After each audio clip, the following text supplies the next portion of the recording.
Let's talk about the trade war and what's going on. LeBlanc calling that meeting with Lutnick constructive and collaborative. Only 90 minutes, though. What do you think about that? How do you interpret it? Well, 90 minutes is a lot in the schedule of an important secretary in the cabinet of Donald Trump, and it shows that they are according importance to it. I also think that Dominic LeBlanc is doing a good job. I mean, he's seconded, actually, by our ambassador to Washington is doing an amazing job, and I think that Kristen Hillman deserves to be recognized for that because she's part of all of the steps that are being put in place. Sean Fraser, our Justice Minister, was there trying to talk about border security and fentanyl.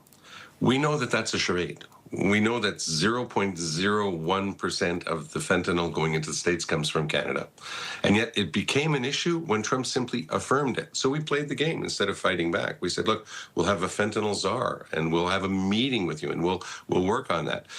But Canadians realize that it's always been a country's obligation to take care of what's coming in. Can you imagine if we hold a press conference and we affirm that it's up to the Americans to make sure that guns aren't pouring into Canada over the Canada-U.S. border? Their answer would be, no, it's up to you to stop guns from coming into your country because you want to block them. It's the same thing with fentanyl.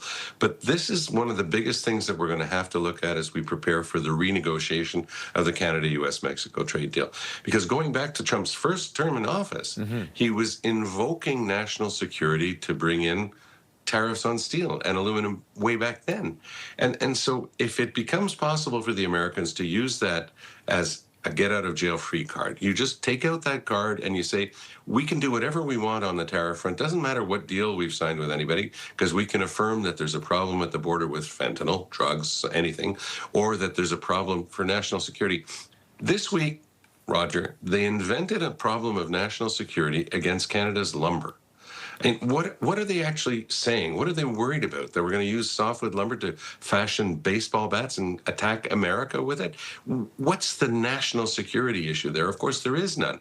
So it's completely made up. But it's hard to deal with a guy who makes stuff up all the time because it's like whack-a-mole. One thing gets fixed and the next thing pops up.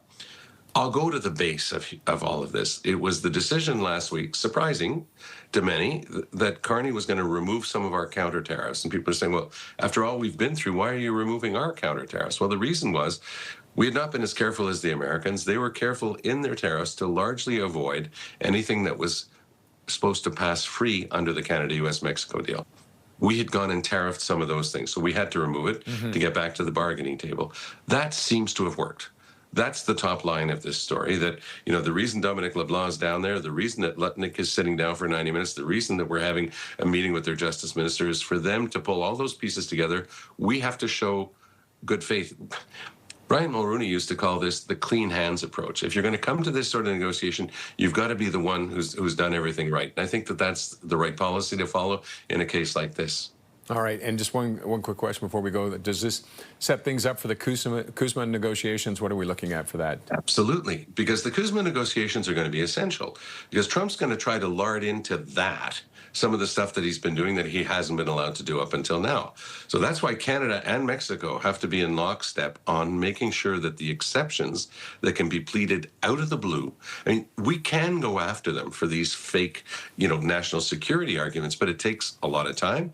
And in the meantime, we can have whole sectors of our economy that are negatively affected. It's pure Trump. He always wants to have the cake and eat it too. He wants to be able to say, I have a free trade agreement with Canada and Mexico. Oh, but by the way, the minute it's not 100% in the U.S. favor, maybe I have to give a little bit back. Doesn't work. He never works that way. So we've got to make sure that whatever's in writing the next time is there for future generations. There's an old saying that when you're drafting an agreement, it's not enough to be sufficiently clear for a person in good faith to understand. You have to be sufficiently clear so that a person in bad faith can't misunderstand. Of course, Trump's in that latter category, and that's why we've got to be so careful as we approach this. All right, Tom, thanks as always for joining us. Good to be with you. Good to see you. That's our CTV News political commentator and former NDP leader, Tom Mulcair.